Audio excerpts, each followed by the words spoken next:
Jamhire mun bandiraɓe sehlaɓe heɗotoɓe radio Jowol Sare ande ko ñalawma altine hawri ko nogas jeegom lewru janvier hitande ujunnaji ɗiɗi nogas jeegom habaruji moɗon e ndemgal Pulaar titruji men ɓurɗuma woni guiɗoɗen ko tonto Minneapolis e tungnadi kadi habaruji gumni toon kikiɗe onno kanko maire mo Minneapolis o wi wonde ko caggal nde haalde John Trump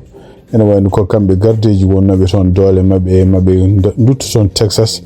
en jaade hono commande biyeteɗo Gregory Bovino ha hande toon to Minneapolis hono kanko Donald Trump o felti neldude toon hono kanko biyeteɗo Zarbordo ɗum noon ko kanko Tom Homeland ɗum noon ko pour ƴewde kañum horum ankide ɗum ɗo fof noon ko sibabude yimɓe ɗiɗo waraɓe toon to Minneapolis. Habaruji men international manaw en toon to Maroc ono kanko premier ministre mo leydi Sénégal en wayno yillima toon hande ɗum noon ko fottude e tolno makko ƴewde kadi hesɗitinde ceylagal gongal hakkude leydi Sénégal e leydi Maroc caggal nde caɗele baɗi toon to Coupe d'Afrique des Nations pottital banngal hakkude kamɓe Maroc e Sénégal. ɗon titruji men ɓurɗum wonnude e oɗo journal ma en gartu joni jañiɗen hen siftinɗon tan hande ko altini hawri ko nogas jeegom lewru janvier hitande ujunnaji ɗiɗi nogas jeegom ma en gartu joni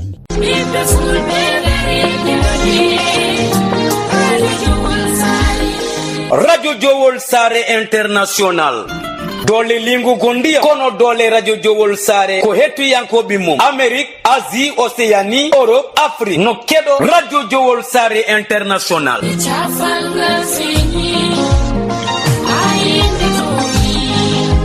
Wonandi jogiɓe publicité jokkodir eya Radio Jowol International caggal indicatif Mauritanie waɗa 46 53 84 09 walla mbaɗa 44 18 77 18 walla mbaɗa indicatif dowlaji dendude Amérique plus 1 513 668 03 94 bandiraɓe musidɓe tedduɓe heeɗi min Abou Diobo El Hadji Ngori momi hetto Radio Jowol International.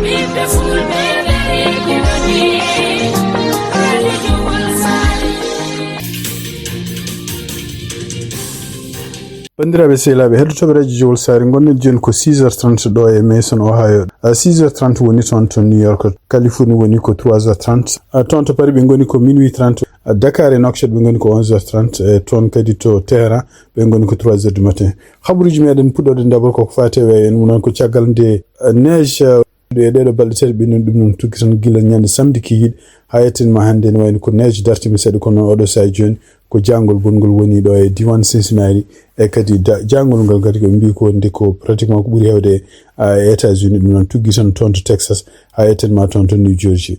tugnaɗe hande habaruji jaltuɗe en wayno ko haysinde ko neige o ene tampini ken hiise hakke temedere capan jeeɗiɗi million américain en wayno ko ɓuuri bonde joni o ko jangol gongol oɗo saha joni tugnade kadi e koɓe ɓeesi oɗo saha joni ɗo e Cincinnati en wayno gonɗen joni ko moins 14 degré Celsius 14 degré Celsius noon pour wonande yimɓeɓe paama 0 degré Celsius ɗum woni nde glace formoto ɓenni to glace formoto ha yetti 14 toɓɓere ɗum noon ɗo e 7h kikiɗe ma yetto hen moins 15 degré noon continue on tellade ɗo noon hedde 10h jamma walla 11h jamma ma yetto e moins 18 degré donc 18 degré ko noon waldirta ha yetto 4h du matin jangol ngol usto seeɗa wona e moins 17 en monta ha yetto yo moins 15 degré et 7h du matin donc so tawi en pini subaka e 8h tawren ken woni moins 14 degré ɗum noon ma continue kadi nangue fuɗɗo wulde seeɗa moins 9 degré de 11h ñalawma ɗum noon hawnaki janggo kadi talata de midi en ɗamina kadi neige seeɗa ma ar ɗum noon ko 20% heewa no fewi kono noon janngol ngol koko continue no woni moins 8 ha yettanma moins 5 degré de 4 kikiɗe caggal muɗum kadi température ɓeydo tellade tuggi tan janggo subaka midi janggo kikiɗe ha yettanma 6h kikiɗe en ɗamina hawnaki neige seeɗa ma tello kono noon hayso heewani ko janngol ngol woni ɓurata wonde probléme uji ɗum noon toon to New York ɓe goni joni ko moins 7 degré Nouakchott ɓe goni ko 21 degré toon to Paris ɓe goni ko 5 degré Celsius enen gonɗe ɗo e Mason gonɗen ko moins 14 degré. habaruji men États-Unis ene wayno ha hande pellodiral bangal toon to Minneapolis ɗum woni ko haalate hande ɗo e télévision ngaji radio ji Amérique foof ene wayno haqqillaji foof kamɓe politicien je kamɓe laamugo e kamɓe kadi yimɓe seppoɓe ɗum woni koɓe kalata ko yalti ñalawma hono kanko Donald Trump o felliti neldude toon to Minneapolis hono neɗɗo mo ganduɗa kañum hoore mum halfinno ICE walla o halfinno ko fate gueɗe frontiére uji hono kanko biyeteɗo Thomas Homeland ɗum noon Thomas Homeland e wiide makko kanko Donald Trump ko neɗɗo ñaɗɗo kono noon ko neɗɗo mo ganduɗa kalowo gonga ene wayno ko wi wonde ko basato koye haalluji makko kanko Thomas Homeland ɗum noon so yettima toon to Minneapolis mo wat kanko hoore makko enquête ene ɗamina kadi mo jodde hono gouverneur mo Minnesota hono kanko Tim Walz e awne kadi mo jedde maire mo Minneapolis hono kanko Jacob Frey ɗum ɗo fof noon ko hunde ko sibabu nde wonde ko kanko laamu makko e surtout kamɓe ko ardiɓe département Homeland Sécurité ɓe mbayli haaluɗuji ɓe kalanno ko fate pellugol oɗo ene Preti Alex Preti noon ko kañum woni mo jaaru duuɓi 57 pella toon ñande samedi subaka ɗum noon e kamɓe ɗo mbino adan ni wonde ko yaltini fetel mo jogui fetel makko kono ne wayno vidéo ji jaltuɗi kolliɓe mbi wonde ko joguinoto e jungo makko tan ko téléphone e tugnade hande seedeji gonɗo toon tugnade kadi galleji jeyanenkoji NPR ne jeeya hen hay Fox News jeeya hen mbi wonde ko kanko hoore makko waɗi mo yantude ngal ɗon dental seppoɓe wonnoɓe ɗon ko par ce que wonmo gondunoɗo e caɗele callal kanko hoore makko mo yiiɗi arde fabade ɗum ko ɗum waɗi donc ene wayno ko kamɓe immigration ɓe jaane makko ko wawi wonde foof ene wayno ko haalluji ɓe kalnoɗon ɗi foof wiide wonde ko kanko hoore makko mo jogui fetel walla o yaltini fetel ɗum fof ene wayno oɗo saaha joni ɓe natti haalde ɗum kamɓe laamu ngu oɗo saaha joni noon tugnade hande Donald Trump ko haali e ministre makko adjoint toppiride ko fate justice Todd Blanche ko haalimi wonde ko kamɓe département Homeland Sécurité en wayno ko kamɓe mbaɗata enquête oɗo saaha joni gueɗe patuɗe e pellugol makko kanko oɗo biyeteɗo Alex Preti donc pellaɗo toon ñande samedi nde tugnade hande galleji jeyaniyankoji ko wayno CNN e ko wayno kamɓe NPR en wayno ko kanko Donald Trump ɗum ɗo ko politique mo mbaɗata pour wonde so tawi hunde waɗama surtout so neɗɗo fellama tawde ko kamɓe neldi ɓeɗo soldateɓe défendude ɗumen bonnude inde neɗɗo pellaɗo e bonnude kadi yimɓe wonɓe jeeyaɓe ndiɗon leydi haade mabɓe jabde wonde koye fenade mum ɓe goni ko wawi wonde fof ene wayno ko oɗo saaha joni hono républicain ji puɗɗima yaltude démocrate en ɗum noon ko menace mawɗo wonandemo kanko gouvernement makko Donald Trump e oɗo saaha kadi ndeɓe goni tawi tan aljuma garoɗo en budget dañaka ene wayno ko laamu makko kanko Donald Trump kadi ko uddata baafi muɗum shutdown ko wawi wonde fof ene wayno ko démocrate en hewɓe e ko ɓuuri namdade oɗo saaha joni ko d' abord ko golɗo pellugol bangol toon to Minneapolis guilay makko kanko Alex Preti ha Rene Good pellonoɗo jonte ɗiɗi ko adi oɗon ɓeɗo fof yo enquête mumen waɗi taw enquête o kadi wona kamɓe Homeland Sécurité mbaɗa ɗum wona ni hay FBI mais ko yimɓe FBI ne mbawi wadde ɗum kono noon mbaddata ɗum koye enquêtoɓe loskoɓe wonɓe toon Minnesota ene wayno tugnade hande habaruji jaltuɗi e mbi wonde ko ene wayno ko kamɓe enquêtoɓe fédéral ɓe ene wayno oɗo guila Rene Good fella walla guila ne haade mum fellen ni kala koɓe gankita toon ko fate incident ji ɓe jogui hakkude mabɓe yimɓe sappoɓe ene wayno ɓe jaɓata yimɓe enquêtoɓe wonɓe toon local janta hen hay sindo ɓeɗon gari kadi ne jogui yamirol ummade toon to juge ɗum noon ko ɗum woni ko yalti donc siftinde on tan ko juge goto fédéral kañum hoore mum waɗino ñawore muɗum han Minneapolis wi wonde ko ene wayno ko kanko kamɓe gouvernement fédéral en haɗiɓe kala memdi kala ko wiyete seedantagal gongal toon ɗum noon komi mbiyata évidence gueɗe ɗe ganduɗa pawɗe pellugol makko kanko Alex Preti wiide mabɓe kadi kanko oɗo juge alay sago kala ko woni toon ko fate gueɗe ɗe ganduɗa en kutorteɗe pour enquête kamɓe yimɓe gouvernement fédéral ɓe mbasa memde ɗum ɓe daña yimɓe liggudiɓe mabɓe enquêtoɓe wonɓe toon to Minnesota e enquêtoɓe wonɓe kadi wonɓe toon to Hennepin County ɓeɗo foof janta hen pour taw kamɓe fof ɓe mbaɗi liggoto pour enquête ko fate ɗum ɗo noon firti ko hunde ganduɗa kamɓe Donald Trump e gouvernement mum selno ko jiiɗa ɗum kadi ene wayno ko kanko gardiɗo justice toon to Minnesota hono kanko Keith Allison e nder konguɗi ɗi waali wi wonde ko agent ji fédéral kañumen mbawa wonde dow lawol mbawa wadde ko beela fof no mbaɗa kanko mayɗo o kadi Alex Preti kanko hoore makko en wayno o wawa fayade lawol e wiide makko tan kala ko waɗi toon e ko fate pellugol oɗo o wi en waɗi foti wadde enquête taw ko mo ala jingere mo ala kadi suuɗare tan ne waɗe pour ande hol département kamɓe département Homeland Sécurité koɓe mbaɗi toon ko fate e pellugol oɗo ko jiiɗa e ɗum ɗon ne wayno ko yimɓe hewɓe oɗo sa joni nan continue ene mbiya wonde kanko Donald Trump ko fate politique makko toon to Minnesota kono ene wayno ko politique makko ko fate immigration ene foti dartade hande tugnade kadi e konngol gummigol toon to kanko sénateur jeyaɗo toon to Pennsylvania hono kanko Fetterman e nder konguɗi ɗo haali hande o haali ɗum kadi koye Fox News o wi wonde ko alay sago kala ko fate peeje opération ngaji ɗi immigration wadata oɗo sa joni dartine o wi donc ne wayni ko fate woni d'accord kala criminel uji immigré ji criminel uji wonɓe ɗo hen yon nangi nawte kono noon en woodi peeje goɗɗe no ɓeɗon no ɗum ɗon wawi réglirede taw wona oɗo violence mo kanko gouvernement makko kanko Donald Trump waɗata siftinde on tan kanko fetal men ne wayni ko neɗɗo mo ganduɗa hen kañum hoore mum ko sakki et surtout hadde laamu makko yaari kanko président Joe Biden ko neɗɗo mo ganduɗa hen kañum hoore mum ballannoɗo républicain ji et surtout kadi ko neɗɗo binoɗo wonde ko won gueɗe kewɗe baddeteɗe o yiɗa wonde ko démocrate en laamu tan mbiya wonde ko alay sago kañumen goni mbaɗata ko beela walla républicain ji kañumen koyen mbaɗa ko donc ko kaɓowo hunde ko wiyete partisan ko wawi wonde fof wi wonde ko oɗo sa joni mo yiɗi wonde ko opération ngaji baɗeteɗe toon to kala ko fati immigration surtout militaire uji neldeteɗe ɗeɗo goyi ɗum ɗon darto ha laaɓa woni wayno kadi kanko hoore makko yiɗi ko kala ko fate immigration surtout ko wiyete ICE kala kalis rokkateno ɗum ɗon darto ɗum noon kankone kadi omo jeeya e démocrate uji sénateur uji wiɓe oɗo sa joni ɓe votanta budget mo ponnoɗo wotede à partir de hande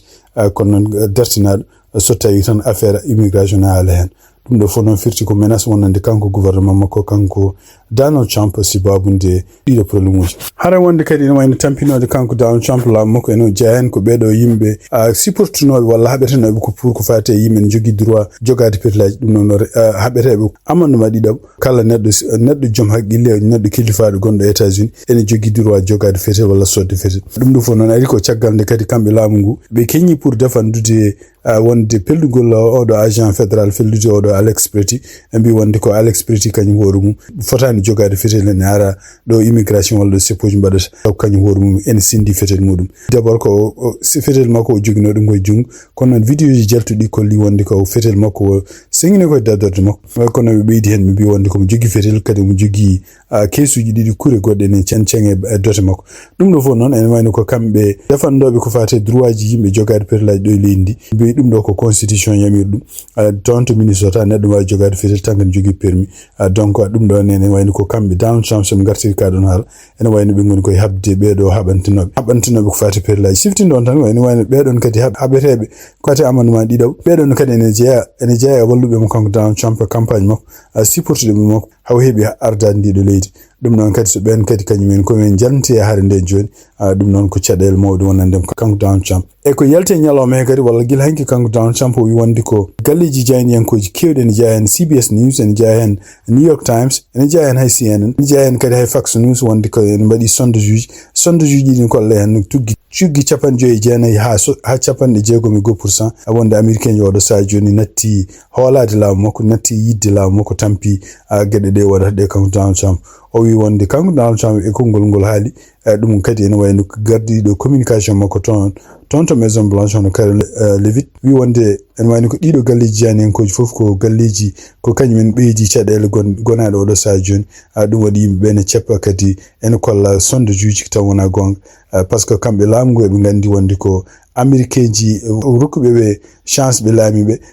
ene jiiɗi programme mo mbaɗata ɗum noon fof noon wayno ko kanko Donald Trump o porto plainte ɗiɗo kala galleji jayniyankoji baɗɗi ɗiɗo sondage uji walla jaltini ɗumen ha yimɓe jii ɗumen ɗum noon kadi ko gueɗe ɗe ganduɗa no serani wadde ɗum gila o fuɗɗi laamu tugnade hande haraleɓe toon CNN donc haɓuruji men ko sakkiti ko ene wayno ko républicain ji puɗɗima yaltude surtout kamɓe ganduɗa hen taw ko sarɗiyankoɓe ene wayno jeeya hen kadi gouverneur uji taw ko républicain ji puɗɗima yaltude oɗo sa joni mbi ko alay saago kanko Donald Trump enquête waɗe taw ko enquête o ko indépendant si wona kamɓe waroɓe ɓe walla kamɓe wiyeteɓe ko kamɓe koye mabɓe tampini toon yimɓeɓe wona kamɓe enquête ɗum ɗon il faut que ma FBI yanta hen FBI kadi son yanta hen alay saago kadi policier ji walla dadiɓe wonɓe e nokkuji local kañumen koyemen janta hen ɗum ɗon kadi ko caɗele nde ganduɗa kanko Donald Trump laamu makko yiiɗa ɗum ɗon ko jiida e ɗum ɗon kadi ne wayno ha hande kamɓe démocrate ɓe goni koye campagne oɗo sa joni pour ƴewde kala ko wiyete ne démocrate ne mbawi wonde pour yo callo wallude kamɓe républicain ji vote so waɗi pour ko fate oɗo budget taw kamɓe immigration budget mabɓe ne hen kamɓe démocrate ko ɓe mbiyata d'abord ko il faut ko enquête waɗe mais aussi ko il faut ko kanko Kristi Noem ministre de justice e kanko Donald Trump kañum hoore mum ɓe gara yeeso congrès par ce que won gueɗe kewɗe mbaɗata oɗo sa joni ko gueɗe be jabbi kuule constitution lendi be kadi lendi deje dum do foko il faut be noto tungna da hande journal biaset wired.com en wayno ko juge goto gondo tonto Minneapolis dum non kanko juge federal biaset Jeffrey Bryan e der jabul dum non ko jabul dabbandi kambe dabbandi windi non neldo non mabbe nyande sappo jeedidi lewru janvier dum non kadi ko en wayno ko ciagalde won wulliti bi wonde ko kambe yimbe immigration menaci son e galle neddo goto tonto Minnesota en wayno ko kanko do juge wi wonde ko kambe agent federal en wayno be jabbi kulal 4e amendement dum non wiidi wonde ko hay goto mabbe ala droit nadde e galle bawdo wonde so tawi hebaani yamirore umminde ton to juge dum non kadi ari kadi ko ciagalde kambe agent immigration yitande ke der secret be jogi yamirore dum non ko memo mo ganda kambe immigration walla Homeland Security windino e mabbe kambe agent ji di woni mabbe kadi ha hande ko faama woni mabbe yibe odon kay woni mabbe kal natan ko niyan biya wonde ken ma bayinade galleji yimbe so tawi be jilo be don yimbe galleji be la nade fo bayinade donc odo juge en woni ngen samdi de kadi kanko woni mako wadi den no nyaawol kambe agence fédéral be jabbi ngal kulal duna be ngala droit fo nade galle janon walla wici de orto janon tawi be ngala yamirore ko wete warrant umminde ton to nyaawol donc andi cakiton den jon ko e khabaruji jaltude ko boyani ko hono kanko maire Minneapolis dum non kanko Jacob Frey dum non ko ciagalde ndebe gasni halde téléphone wi wonde ko yimbe liggotobe ton to en gardini kanko Gregory Bovino en wayno ko subaka jango be jalta ton to Minneapolis on ari ko kanko Donald Trump kadi e décision ngaji ne yefti hande wi wonde ko mawnel du ton to Minneapolis Thomas Homan gardidi ko opération ngaji badano ton to frontière uji awonel dum ton pour hawnaki kanyum horum ankita cedel gonde ton to Minnesota hawnaki ko sibabunde kanko Donald Trump o do sa juno mondi dum wuli en way ko dum wadi décision yefti wiide wonde ko militaire ju gonno ton ta ko gumina ton to Texas ardino be kanko Gregory Bovino e ma jaltu Minneapolis jango fatu ton Texas dum non kadi no wayni ko hawna kadi ko sibabunde nyaawobe hewbe federal wonbe ton to Minnesota puddima wiide wonde ko en wayni ko balde garoje ma jeew holko woni sababu ni kambe militaire ju e be ngara ton to Minnesota ko jiiday dum don en wayno ton to congrès kambe democrat be puddima danji joni ken won temdere no gas ned tagu yimbe wiide be oda sa joni hono kanko Christine o wade empêché dum non na de to congrès ni wayni ko liggey makko critiquer kanko re makko boore laamu ton kadi to New York on kanko gouverneur kanko kul en wayno kadi kanko re makko wi wonde ko Alessago no kany horu empêché Alessago ya démission hadi mo empêché ni e kadi so empêché am so enquête am kany wal in foti kule en poti fawade mudum sabu violi luwaji ko journée jabol mudum hono kanko numéro 2 ton to Homeland Security hono kanko biete Laughlin en wayno ko ender kongude haali wi wonde ko Homeland Security walla immigration ko mbadata ko kuule de kadi ko kuule de votaade ton to congrès donc kala mo yida kuule de be mbadata be appliquer yorutu ton to congrès kuule de voté dum do fon non ko jaabuli walla ko gede aadaji kambe administration Donald Trump be jogi odo sa joni surtout jaabundirde démocrate walla jaabundirde ni hasiko républicain ni ganda odo sa joni fuddi wiiti ko Alessago de don kule jewte dum non kadi ni jaaya non kanko Rampol kadi ko sénateur ja ton Kentucky kanyu worum biido wonde Alessago kanko Christine Noem wadde son to congrès e kadi en wayno ko kala ko woni affaire immigration walla ko aisiko mbiyata affaire dartine ko yaaci Habru Jimmy International gida don ton to Morocco no kanko Ousmane Sonko Premier Ministre mo leydi Senegal o yettima ton hande to raba dum non jabbi muton ko hono tolno makko mo Morocco kanyum horu mo jabbi muton to airport e der discours mo wadi kanko Ousmane Sonko o haala ko fate incident ci bannodi ton dum non ko ciagalde kambe Morocco Senegal potno ko final Coupe d'Afrique des Nations e der ko ngudi do haali o wonde ko en ko addani mo ton pour yafnade addani mo ton pour wadde masla addi mo ton actuellement ko beydude hesdi sinde walla tinnude yo jokkondiral bingu yumagal gongol hakkunde de leydi Senegal e Maroc o haali kadi wi wonde ko cadele badde dum non e der finalde den cadele kadi potani yeddede kono non kadi potani mawninede bonnede hake no burtu o gede badde ton de ko gede burtude ni ko gonga kono non dum non fotani wonde sababu jokkondiral politique e jokkondiral kadi culturel gongal don hakkunde leydi Senegal e leydi Maroc bona dum non kadi be ci o siftini wonde ko Senegal e Maroc jokkondirbe ko boyi dum non kadi no wayno ko mabe jeew kadi kambe didu fof hesdi sinde ngal don jokondiral kanko Ousmane Sonko kadi nder ko kongude makko kadi o wi wonde ko jilu makko kadi ko peeje jeyaade ne kambe dido etaji didi e ngone dow mudum pour salade wonde ko kala mette walla kala ko faate suna di bondude jokondiral gongal don hakkunde dedo leydi didi way wonde fo kanko Ousmane Sonko hadi makko maade Sénégal wiya wonde ko wiya kanko hore makko mo yaton o yafno yo walla o wawa kadi deñu haqqillaji kambe Maroc nabe kambe Sénégal nabe ko non kadi ko wawdi jewde bele bedo sappo jeeto neddo Maroc Sénégal en nangado ton non ko sibabunde fitnaji bonno tonto stade gondo tonto Rabat ko Sénégal e Maroc wonno sifti don tan hande en wayno kambe FIFA e kambe kadi CAF be gonbe jewtaati ko faate en gedde de no mbaruno pour jewde so tay won sanction ngaji badde seedi contre Sénégal wala contre Maroc sawte ko confédération Maroc ko faate football kanyum woru mum dabbi kambe yobe jewto ko en wayno ko Sénégal no fo sanctionner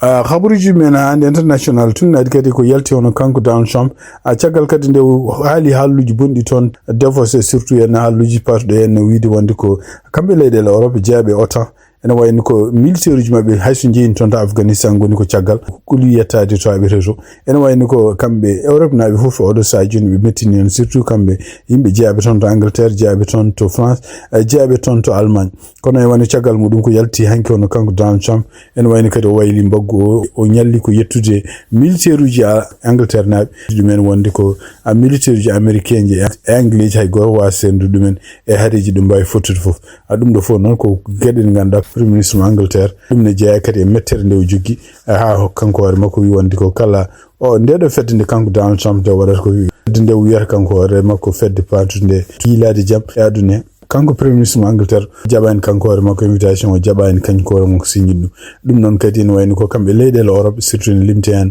kambe Angleterre Allemagne France en wonde kambe Italy bedi langal faade yimbe mabbe wonbe tonto États-Unis e yimbe mabbe kadi yilaade États-Unis odo dumun hay goto men be jida ya tonto États-Unis dum non kadi ne e ko yalti hande on kambe FIFA kadi kanko men do wonde président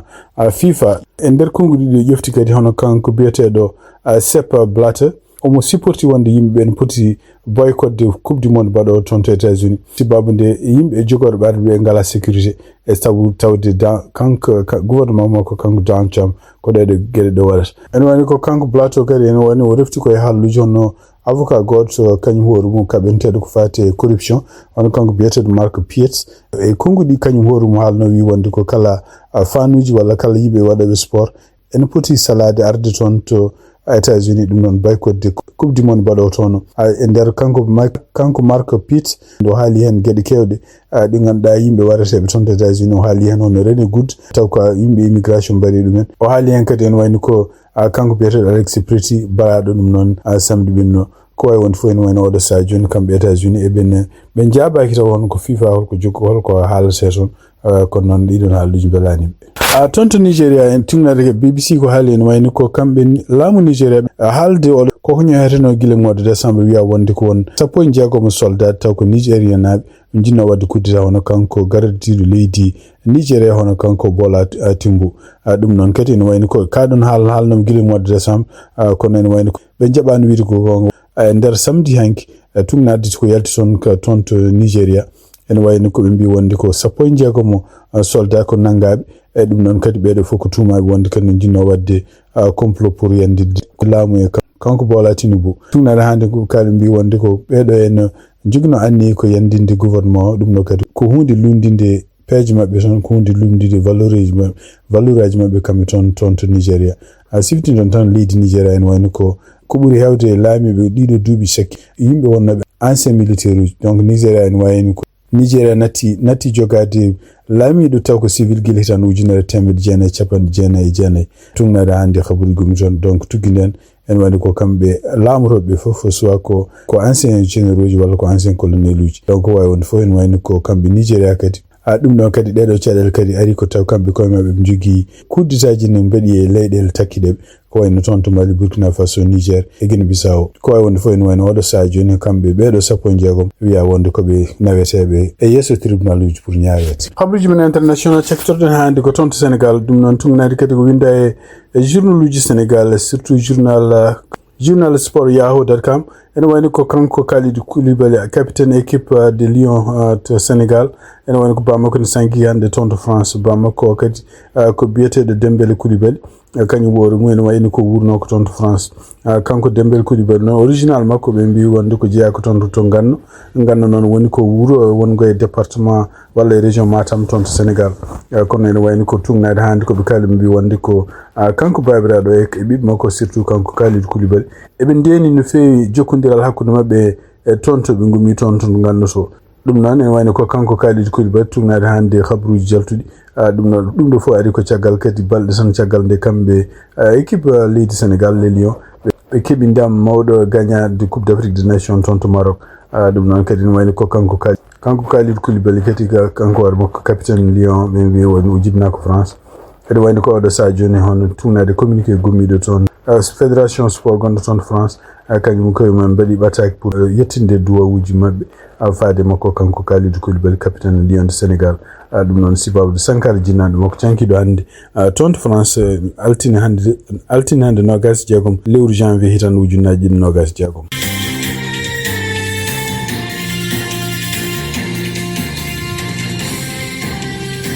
bandiraɓe sehlaɓe heɗotoɓe radio sare habaruji min jogonnoon hande ɗemgal Pulaar e oɗo ñallawma altine 26 lewru janvier hitan ujunnaji 26 gasi haalaji ko musidɗo mon Amadou Touré haaldata e moɗon yen mbaalo jaam ha janggo on jarama.